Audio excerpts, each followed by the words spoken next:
Tú nos dices que debemos sentarnos, pero las ideas solo pueden levantarnos, caminar, recorrer, no rendirse ni retroceder, ver, aprender como esponja, absorber. Nadie sobre todos, faltan todos, suman todos para todos, todo para nosotros. ¿Qué tal amigos? Mi nombre es Augusto Verduga, es un gusto volver a saludarlos. Hoy nos encontramos en una nueva entrega de Al Sur del Panal en La Colmena. Hoy tenemos una invitada especial. Se trata de la presidenta del Movimiento Revolución Ciudadana y candidata a la prefectura de Guayas en las elecciones seccionales de febrero del 2023. Me estoy refiriendo naturalmente a la abogada Marcela Aguiñaga. Gracias Marcela por aceptar esta invitación. ¿Cómo estás? Hola, ¿cómo estás? Bueno, gracias por invitarnos y bueno, con todo gusto pues de conversar nuestras propuestas contigo.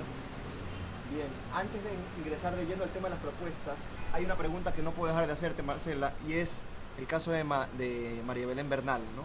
Esto es una cuestión que ha enlutado al país entero y también hay mucho desfogue y mucha rabia, mucha indignación en la gente. ¿Cómo desfogar esa indignación, Marcela? Bueno, es una demostración de que las mujeres estamos absolutamente amenazadas por un Estado ausente que solo nos provoca inseguridad, que estamos a merced de lo que sucede, que la institucionalidad pasa el peor de los momentos en temas de crisis institucional y que sin duda alguna hoy el levantar la voz, el poder utilizar las redes sociales, el que toda la gente se haya movilizado para exigirle al Estado una respuesta y que devuelvan a María Belén, bueno, creo que el fin del día tuvo un resultado, no el que todos esperábamos, porque esperábamos que se encuentre viva. Y lo que entregaron es le entregaron a la madre el cadáver de su hija, donde sin duda alguna los días de Elizabeth nunca más volverán a ser iguales, igual a de su nieto. Así que hay mucho por hacer, mucho por investigar. No hay políticas preventivas de lucha contra la violencia. Hoy el Estado ausente, el deterioro institucional de la Policía Nacional es muy grave en el Ecuador. Así que creo que estamos ante momentos tan difíciles que tenemos que cuidarnos entre nosotros mismos, ya que el Estado no existe. ¿Podrías catalogarlo como un crimen de Estado, Marcela? Yo desde mi punto de vista considero que es un crimen de Estado. Primero porque es realizado dentro de una institución policial, en la escuela de formación de la policía, por un tutor, por un instructor policial. En segundo lugar porque creo, de lo que se sabe, de todo lo que hemos escuchado, que al parecer hay complicidad de otros miembros de la fuerza policial que deben responder. Nadie ayudó, auxilió a María Belén cuando se dice que pidió gritos de auxilio, de ayuda, pidió ayuda y nadie fue capaz de ayudarla y finalmente hizo un espíritu de cuerpo. Así que creo que se cumplen todos los requisitos para ser determinado un crimen de Estado. Marcela, tú eres una mujer que está en política ya hace algún tiempo. Has sido ministra de Estado, asambleísta, ahora estás de candidata. ¿Qué tan difícil es ser una mujer política en un país como el Ecuador? Difícil, complicado. Es casi que hacer un deporte extremo.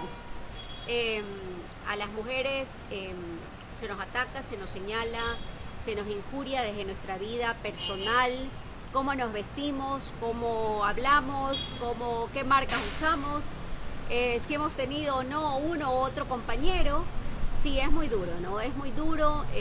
Yo sin duda debo decirte que la política me ha sacado muchas lágrimas, pero también creo que lo vale todo si en algún momento... Vale la pena el sacrificio. Vale la pena si tú le tocaste la vida a alguien para bien, si se la cambiaste, si de alguna forma provocaste la sonrisa en alguien, creo que lo vale todo, sin duda alguna. Conozco que eres admiradora de Kamala Harris. Sí. Correcto, ¿no? Leo. Nosotros en La Colmena somos más del equipo de Angela Davis. Ok. ¿Por qué admiras tanto a Kamala Harris? Mira, la admiraba mucho hasta antes de su rol de vicepresidenta. Creo que me ha quedado debiendo. La admiraba como abogada, como fiscal, como defensora de causas. Ella en algún momento determinado luchó, por ejemplo, para que se permita el matrimonio igualitario cuando había una resolución de Corte Suprema donde trataba de impedirse en un estado. Así que... una mujer de causas, de origen humilde, de su madre, de su padre y su madre, ellos son de la India, pero que finalmente su madre era una gran académica, una gran científica, le dio el ejemplo de que no había límite ni sueño que no podía alcanzar. Y ella fue súper esmerada, así que eso me encantaba de su rol de abogada, de profesional. Pero la verdad es que hoy me queda debiendo en su rol de vicepresidenta. Siento que es una vicepresidenta ausente, siento que es una vicepresidenta que pudo haber hecho más por los Dreamers en su momento, por los jóvenes soñadores que quisieron ser expulsados por el gobierno de Trump. O también creo que pudo haber hecho más, quizás en esta política migratoria ruin y adversa a veces que se tiene desde la política de los Estados Unidos, ¿no? Yo creo, insisto, que creo que puede haber sido mucho más protagónica en su rol de vicepresidenta. Vamos entrando en materia. Ok, adelante. Ciertamente tu principal contendora para las próximas elecciones es Susana, Sí, ¿no? Del claro. Partido Social Cristiano. ¿Cómo explica Marcela Guiñaga la hegemonía que todavía sigue teniendo el PSC en Guayaquil y en Guayas? Nosotros desde La Colmena no nos atrevemos a dar una valoración al respecto porque nos tienta mucho la idea de que existe algo así como un síndrome de Estocolmo aquí en Guayaquil y en Guayas. ¿Qué opinión te merece? Mira, yo creo que, digamos, yo no quiero desmerecer la sabiduría del pueblo cuando vota o pone digamos, sus sueños en la urna, ¿no? Siempre queremos días mejores cuando votamos por alguien. Queremos que solucione los problemas de nuestro barrio, de nuestra ciudad, de nuestra provincia. Y a veces esos gobernantes son los que traicionan esos sueños, ¿no? Esas esperanzas que le pone el ciudadano.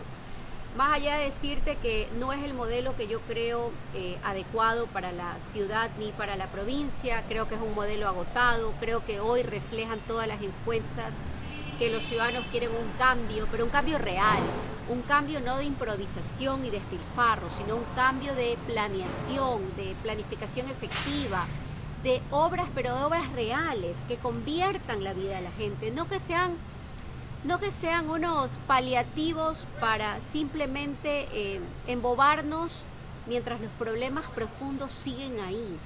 Yo creo que eso está reflejado en este momento. Yo sí creo que todo modelo termina agotándose.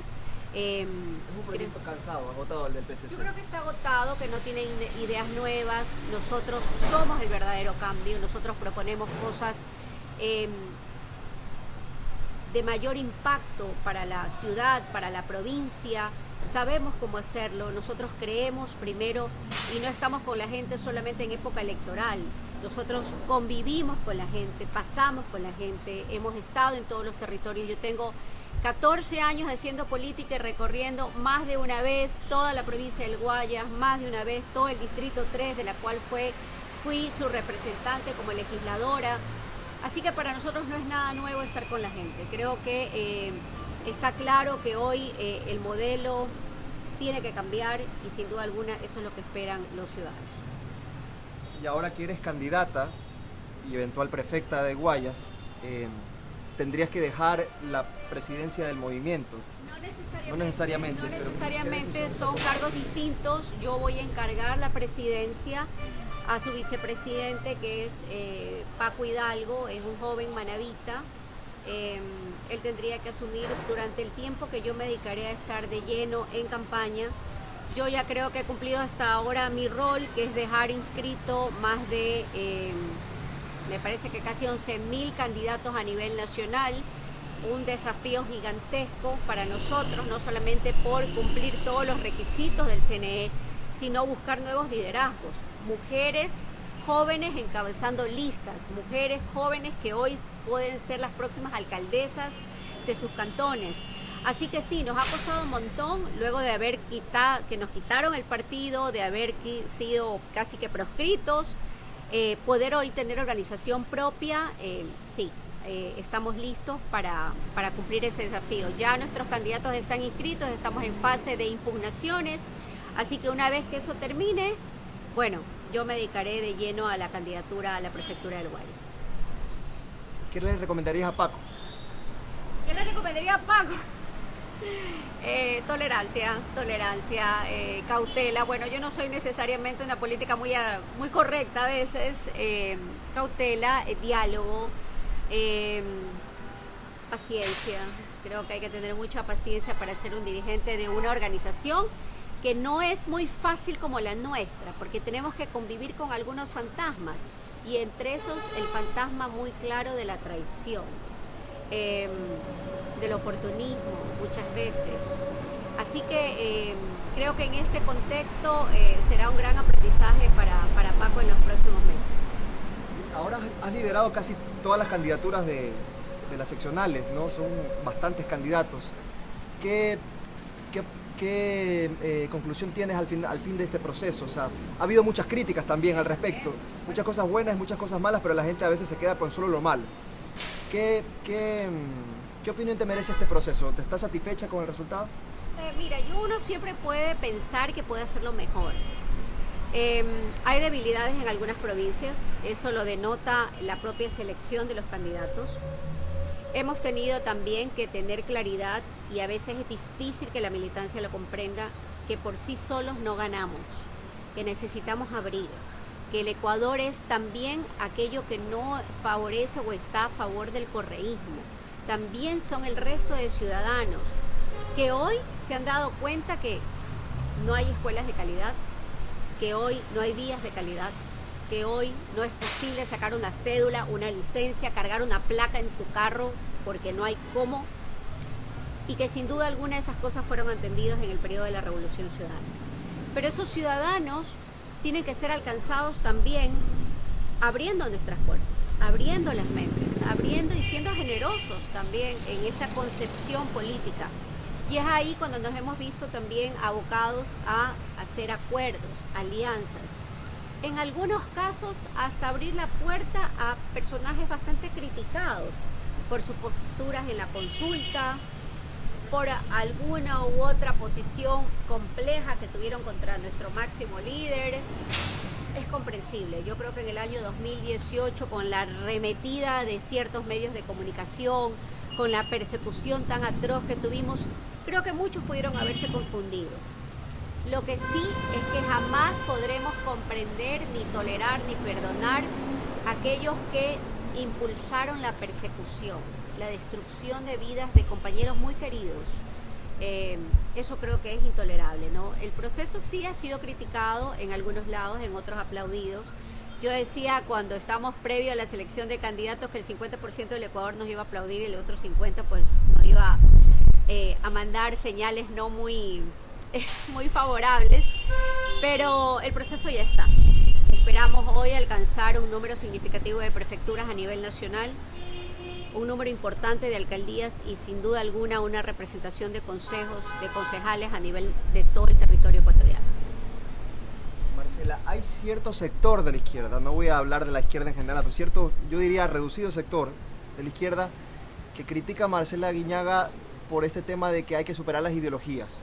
Te hago la pregunta, ¿eso es realmente así o hay un matiz en estas palabras? ¿Has pronunciado esas palabras o cómo deberíamos entender ese pronunciamiento?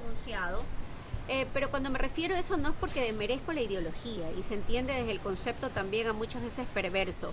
Hay un segmento, sí, de izquierda que sin duda alguna critica o me critica a lo que yo represento por haber dicho en alguna ocasión que no estudié en una escuela pública, que estudié toda mi vida en una escuela privada.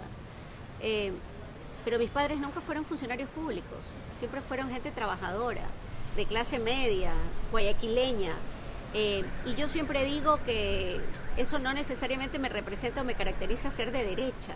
Y esos son esos mitos, esos estereotipos que hay que romper también desde cierta izquierda, no desde toda, desde cierta izquierda. Ahí es cuando son un poco intolerantes con esas posiciones. Y yo lo que he dicho es que uno debe trascender a la ideología sin desmerecerla en el concepto de buscar justicia social, en el concepto de tener una sociedad más igualitaria, más de pares, por el bien de todos, por el bien de los tuyos, los míos, de la gente que queremos, de nuestros amigos, de nuestros compañeros, porque este es el país en el que vivimos. Yo no me quiero ir a otro lado, yo quiero vivir aquí, quiero que mis sobrinas crezcan seguras, que puedan caminar por las avenidas de este país, tomar un vehículo de alquiler y lleguen a casa tranquilas. Hoy, lamentablemente, ese no es el Ecuador que tenemos. Si tú me dices que para eso digamos, le molesta algo de mis posiciones a la izquierda, yo te digo que yo creo que ahí hay que trascender, sin duda alguna, en los estereotipos que generamos. Totalmente. Ahora que mencionas esto, me acordaba de que hace poco hubo una graduación de la Escuela de Formación Política, La Colmena, y yo les decía a los alumnos, ¿no? Tanto no me faltó nada, porque yo también vengo en una situación de privilegio, que tampoco me faltó conciencia social, ¿no? Entonces hay que superar esos atavismos. Hay que superar esas, yo no sé ni cómo llamarlos, a veces prejuicios, quiero decirlo, prejuicios. Yo quiero que todas las niñas en mi país tengan todas las posibilidades que yo tuve. Sí, de privilegio, como tú lo dices. Hoy, sin duda alguna, más abierta esta brecha de desigualdad. Y entonces nos preguntamos cómo tenemos más seguridad, y creemos que tener más seguridad es tener más camionetas y más cámaras de vigilancia y volvernos casi como la sociedad del gran hermano. Así no vamos a resolver la inseguridad. Vamos a resolverla cuando todos tengan un plato de comida en su mesa, cuando cada niño vaya a estudiar y tenga un libro, cuando cada niño tenga la posibilidad de hacer un deporte, tocar el instrumento que quiera, soñar con ir a otros lugares, trascender en el mundo y buscar esas universidades que a veces solamente las vemos por televisión. Sí, eso es lo que espero. Y para eso creo que el mejor transformador, sin duda alguna, y el mejor medio para hacerlo es la política. Difícil, compleja, injusta, miserable muchas veces. Nuestras familias sufren a veces con nuestros ataques, la forma como nos denigran, pero hay que hacerlo, hay que hacerlo. Yo sí creo que la política es el mejor conductor para transformar la vida de la gente, transformarla bien, positivamente. Y pues yo creo que algunos que nos lanzamos a ese sacrificio estamos abriendo caminos para las que vienen. Estoy absolutamente convencida de eso. Perfecto. Vamos ahora sí a las propuestas, ¿te parece? Materia. ¿Qué hace una prefectura, Marcela? Porque la gente te ha escuchado en entrevistas anteriores. Antes de esta entrevista me he permitido verte en otras intervenciones. Y claro, tú has dicho siempre, ¿no? La gente cree que esto es hacer vías. La prefectura es hacer vías. Comentémosle a la audiencia qué otras atribuciones y responsabilidades tiene un prefecto o una prefecta. Bueno, sí, de algunos estudios que hemos realizado, lo más sorprendente es que la gente no sabe por qué tiene que ir con esa papeleta y depositar un voto. ¿Para qué le sirve la prefectura? Y cuando alguien sabe para qué sirve, dice, creo que hace vías. Pero la prefectura hace muchas otras cosas más. Por ejemplo, lleva adelante la competencia de fomento productivo de la provincia. Establece el plan de desarrollo provincial. ¿Qué queremos ser como Guayas? Maiceros, bananeros, camaroneros, pesqueros, una zona de atracción turística. Ese es el plan de desarrollo. ¿Qué es lo que queremos como ciudadanos al fin del día, los guayasenses? Por otro lado, sin duda alguna tiene competencias que mucha gente no la ha de saber, que son los relacionados a la vivienda rural. Impulsa, coordina, gestiona la vivienda rural. Guayas es una de las provincias que tiene uno de los mayores déficits de vivienda rural a nivel nacional. Por lo tanto, para eso, ¿en compañía de quién? Y coordinación con las alcaldías, con las juntas parroquiales, por supuesto, en alianzas público-privadas. También, una de las cosas importantísimas, lleva adelante y debe impulsar bienestar social, que es muy general, bienestar social desde la educación, desde la recreación, el deporte, la cultura, generar nuestra identidad cultural. Somos montubios, ¿cómo se sienten las personas que viven en Nobol? ¿Cómo se identifican? ¿Cómo se identifica el que es de playas, el que es de Lomas de Sargentillo, etcétera? Ese es el concepto básico para generar cultura. Y sin duda alguna, una importante, protege el ambiente, conserva el ambiente, tiene competencias en materia ambiental, conserva nuestra casa, nos debe ayudar a proteger los ecosistemas que nos quedan, los manglares, bosque seco que tiene la provincia del Guayas, sin duda alguna nuestras áreas protegidas, esa hermosa isla Santay, 1.200 hectáreas de humedal Ramsar, deben ser de interés de la prefectura, no mirar para un costado, sino arrimar el hombro para conservarla. Y por último, y no menos importante, ayudar a coordinar la seguridad.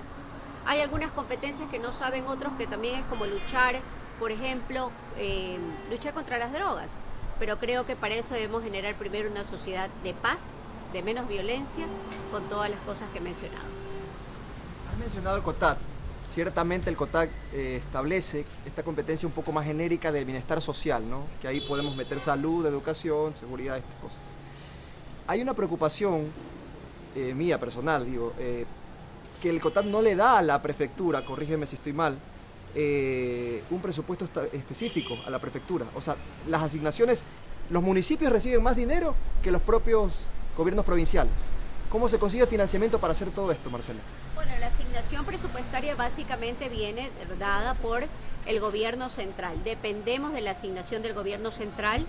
Para esto es densidad poblacional, igual con la fórmula necesidades básicas insatisfechas. Sin duda alguna, Guayas es una de las provincias más habitadas del Ecuador, pero también es la coordinación. Por eso que yo creo que uno de los hechos absolutamente acertados de la Constitución de Montecristi es que el Pleno del Consejo está representado por los alcaldes. Es los alcaldes ahí donde tienen la planificación, la priorización de los recursos y sin duda alguna el plan de desarrollo de la provincia. Son ellos los que votan para eso.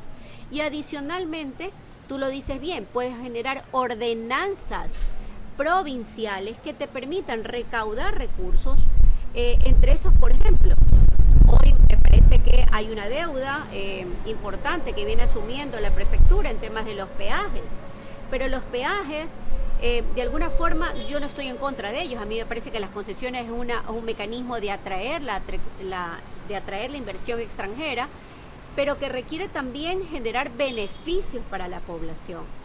Vías de primer orden atendidas, pero vías también secundarias, y las que no pueden ser atractivas por temas de flujo vehicular, bueno, en coordinación con las alcaldías para buscar la posibilidad de mantenerlas o acceder a darle una red vial a un lugar distante. No hay nada más que transforme la vida de la gente que tú tengas acceso o conectividad. Así que sí, puedes generar ingresos propios, sin duda alguna, tasas y servicios, como lo tiene cualquier autoridad, pero tienes que generar servicios. Y hoy eso es lo que no vemos enmarcado en el presupuesto. Es un presupuesto que depende, te podría decir casi que en su totalidad, de la asignación presupuestaria, y eso sin duda alguna le da poca sostenibilidad financiera de largo aliento. Ahora bien, sobre el tema de vialidad, entiendo, no sé si estoy mal en esta referencia, que desde la época de Febres Cordero, el gobierno provincial de Guayas tiene la competencia de la red vial nacional. Ciertas carreteras que van, por ejemplo, la de Machala, que viene hacia Guayas, es competencia de la prefectura. Bueno, ahora mismo es de competencia del Ministerio de Transportes y Obras Públicas. Pero sin duda alguna tú puedes actuar en la red vial nacional siempre y cuando sea en coordinación con el ente rector nacional. Hay algunas otras vías que, por ejemplo, hoy están concesionadas, pero no hay ampliación, es solamente para mantenimiento. Ejemplo, la vía que va hacia y nos conecta hacia Manabí, es decir, tú pasas por Daule, Nobol, Lomas de Sargentillo, Isidro Ayora, Lomas de Sargentillo, finalmente Pedro Carbo y llegas a Paján, ¿no es cierto? Donde está la famosa cadena que llamamos. Bueno, esa vía sigue siendo de 2 carriles. 2 carriles hoy son vías que se consideran de alto riesgo. Hay una pregunta que siempre hacen en todos lados, bueno, ¿por qué no se hizo la autopista Guayaquil-Machala? Yo quiero decir que esta autopista quedó contratada en varios tramos hasta el entonces gobierno del expresidente Rafael Correa. Otros gobiernos comenzaron a hacer los siguientes tramos en forma demorada, hoy está en construcción. Es un poco peligrosa porque hay tramos de 2, hay tramos ya de 4 carriles, hay que tener un poco cuidado, pero sin duda alguna es la mirada que debemos tener. La seguridad vial no es solamente tener carreteras de 2 carriles, es tener carreteras que nos puedan dar seguridad al transitar. Y por ello entiéndase también seguridad en los ámbitos hoy de lucha contra la delincuencia, ¿no? ¿Qué implica este rubro seguridad? Que los choferes tengan un lugar de descanso. ¿Qué más entra en esa? Lugares de descanso, que los choferes tengan estos lugares de descanso donde tú tengas botones de pánico, donde tú tengas también y te acompañe la policía, la autoridad de tránsito para, digamos, contener cualquier peligro, si hay alguien se ha accidentado, alguien puede darle asistencia inmediata. Servicio de grúas. Servicios de grúas. Ahora mismo utilizar la tecnología es parte del trabajo que tenemos que tener, la georreferenciación. digamos, donde tú conozcas dónde está el punto más cercano de asistencia. Bueno, es toda la mirada que tiene que ser revisada. Recordemos que las concesiones van a ser renovadas, revisadas en el año 2026 y para eso debe generarse un gran debate de cuáles son esos servicios en temas de costo-beneficio que le generan a los ciudadanos. Ahora bien, hay otra propuesta que yo he escuchado, te he escuchado con mucha intensidad, es el tema del agro y siempre le metes el tema del enfoque de género al agro. ¿Podrías explicarnos cómo se conectan estas dos cosas? Sí, bueno, hemos visto y la posibilidad de poder apalancar recursos externos de cooperación internacional es poder generar políticas para aquellas productoras, nuestras campesinas, nuestras ganaderas, acuicultoras pequeñas y medianas, que sean pilares de hogar, que de alguna forma, digamos, han escapado de la violencia intrafamiliar, que están subsistiendo, que son las formadoras y creadoras de sus hijos, cuidarlas. ¿Cómo las cuidamos? Que tengan la posibilidad de generar su trabajo desde su territorio, pero acompañadas de capital de trabajo. Un fondo que nos permita, sí, tener enfoque de género, acceder a certificaciones internacionales para que tengas mayor y mejor precio tu producto. No solamente las certificaciones hoy que hay de protección del ambiente, sino también de políticas de género, que nos permitan sin duda alguna ser una provincia mucho más sensible ante la realidad que estamos viviendo. Yo creo que la violencia intrafamiliar se ha disparado post-COVID, pero también porque se ha agravado la situación económica en los hogares. Necesitamos generar fondos semilla para esas madres emprendedoras, porque a veces creemos que el emprendimiento solamente es poner una carretilla. El emprendimiento también es cultivar el agro, en las diferentes y diversas acciones, generar valor agregado. Es decir, ¿por qué no podemos pensar y soñar en una asociatividad de pequeñas productoras, arroceras, que mañana tengan una planta, ¿por qué no?, de acompañamiento con capacitación e innovación, de bebidas de arroz, de fideos de arroz, de harina de arroz, hoy que la tendencia mucho del mundo está a temas saludables, con una diferencia, que es hecho por mujeres y sobre todo mujeres trabajadoras del agro, pero también mujeres pilar de hogar. Una crítica que te he escuchado también con mucha frecuencia es que el gobierno actual gasta mucho dinero en publicidad. Ese dinero que está, digamos, de alguna forma utilizado, malgastado en publicidad, ¿en qué lo ocuparías? Bueno, yo creo que tenemos que dejar claro que nosotros, al ser el cambio, proponemos hacer las cosas de manera distinta, con planificación, sin improvisación y sin despilfarro. Ahora mismo que los ecuatorianos no le estamos pasando bien, creo que la mayor forma de publicitar la obra no es gastar miles de dólares en campañas quizás televisivas, por poner un ejemplo, pero sí hacer diálogos permanentes con los ciudadanos que conozcan que esa obra la hizo la autoridad para atender sus propias necesidades. A eso nos referimos, también con la posibilidad de empoderar al ciudadano, que el ciudadano tenga los servicios de la prefectura más cerca de ellos. ¿Por qué no pensar que la Dirección de Fomento Productivo de la prefectura no quede en Guayaquil? Está bien que por ley la sede de la prefectura tiene que estar en Guayaquil, pero ¿por qué no trasladamos esa dirección más cerca a nuestros campesinos, a nuestros arroceros, a nuestros maiceros? Es a la inversa que debemos pensar, es decir, acercar los servicios de la prefectura a la gente.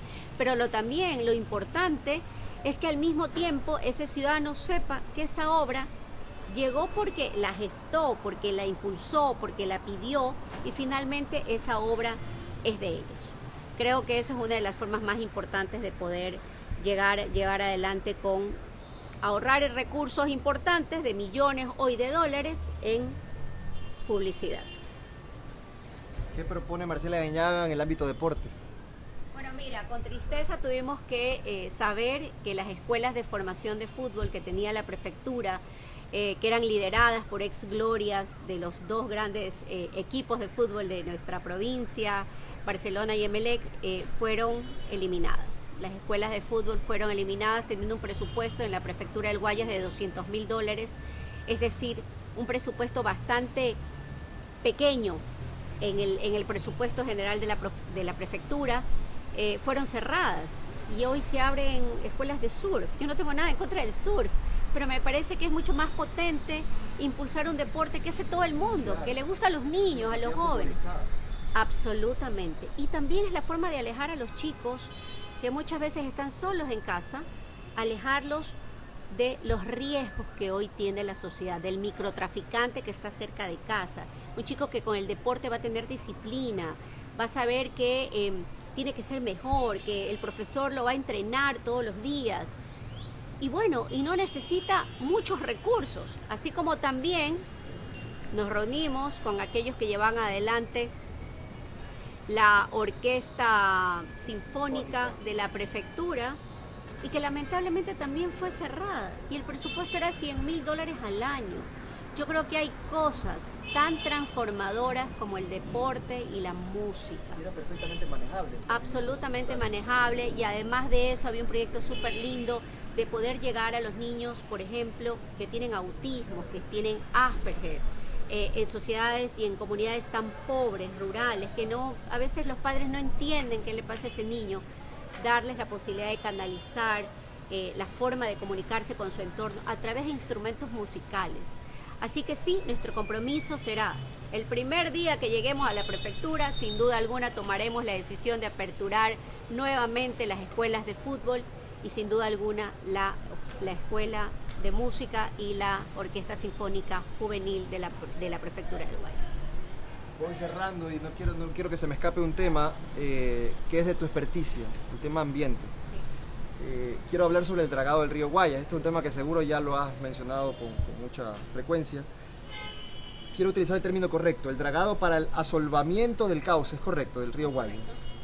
Es decir, cuando el sedimento del río se va quedando, esto genera problemas fluviales y también hay problemas de navegabilidad y también las dichosas inundaciones. Se inunda Guayaquil, se inunda La Puntilla, se inunda el campo. ¿Qué propones en este rubro ambiente? ¿Han revisado el contrato de la draga? Bueno, el contrato está adjudicado en este momento, entiendo que ya está en ejecución, espero y dicen que llegaría la draga en el mes de octubre, bueno, estamos todos expectantes de que así sea. Un dragado es una obra, ambientalmente hablando, de alto impacto negativo ambiental, por lo cuanto requiere de mucha observación, veeduría, acompañamiento académico. Es una obra que, más allá de propagandas, tiene que ser manejada técnicamente, por el bien de todos los guayasenses. No solamente porque nos puede generar un impacto negativo a la salud una vez que levantas el sedimento, no sabemos de qué está compuesto todo, tienes que monitorearlo, pero también de las zonas donde vas a descargarlo, desalojarlo, que entiendo que es en el Cantón Durán. Pero adicionalmente a esto quiero decirte que hay varios académicos que discrepan que el dragado sea la solución a las inundaciones. Lo que sí es una solución es a la navegabilidad del río, pero sin duda alguna es una solución temporal, porque mientras tú no tengas una mancomunidad realizada con el resto de prefecturas de la cuenca alta del río Guayas, va a seguir viniendo el sedimento por varios temas, por falta de ordenamiento territorial, por deforestación, entre otras cosas. Y lo otro también importante es pedirle a la prefectura, que debería hacerlo ahora mismo, no solamente decirnos que va a hacer el dragado, que va a velar por la calidad del agua del río Guayas. Vamos a ver qué tipo de contaminación tenemos en temas de pesticidas, plaguicidas, agroquímicos, metales pesados, coliformes fecales, entre otras. La calidad de nuestras cuencas hídricas es indispensable para nuestra subsistencia, por lo tanto hay que hacer un trabajo formal, correcto, responsable. No es decir que una cosa se hace porque se hace. Aquí las cosas deben hacerse con un cambio real que toque la vida de la gente, pero que sean hechas con responsabilidad. Perfecto. Un mensaje para aquellos jóvenes, Marcela, que se encuentran desencantados de la política. Esta población es importante ahora, electoralmente hablando, porque ya casi el 50% del padrón electoral va a estar ocupado por personas en un rango etario de 18 a 35 años. ¿Qué decirle a estas personas que no confían ya en la política? Bueno, primero decirles que la política es el mejor generador para hacer cambios, que nosotros somos el cambio que la gente espera, que el cambio va reflejado con obras de calidad que mejoren las condiciones de vida de la gente, pero adicionalmente a eso, que sin pensarlo dos veces requiere también del acompañamiento de los jóvenes, que nuestras propuestas van enfocadas a respetar las libertades, a apoyar y conservar el ambiente, a generar trabajo, ese trabajo de la zona rural que nos alimentó mientras estábamos encerrados en épocas de COVID. Por eso tenemos que enfocarnos en votar por quien tenga las mejores propuestas. Y sin duda alguna, para la Prefectura del Guayas, quien tenga la planificación, la capacidad para hacer de Guayas una mejor provincia. Cierro con esto, Marcela. Permíteme hacer el siguiente ejercicio. Yo te digo un nombre y tú en una frase me dices qué es lo primero que se te viene a la cabeza. Ok. Jimmy Jairala. Adversario. Rafael Correa. Amigo. Guayas. Mi pasión. Revolución Ciudadana. Cariño. Dolor de cabeza. Me interesa. Patricio Carrillo. Uf. Miserable. Guillermo Lazo. Vanidoso. Ecuador. Mi amor. Mi patria. Bien. Te agradezco muchísimo por la A ti, oportunidad de esta muchísimas entrevista. gracias. Gracias. Espero que no sea la última vez pues, en diálogo claro con que Marcela sí. Guiñaga. Esto ha sido Al Sur del Panal en La Colmena. Nos vemos, queridos compañeros, en una próxima oportunidad. Tú nos dices que debemos sentarnos, pero las ideas solo pueden levantarnos, caminar, recorrer.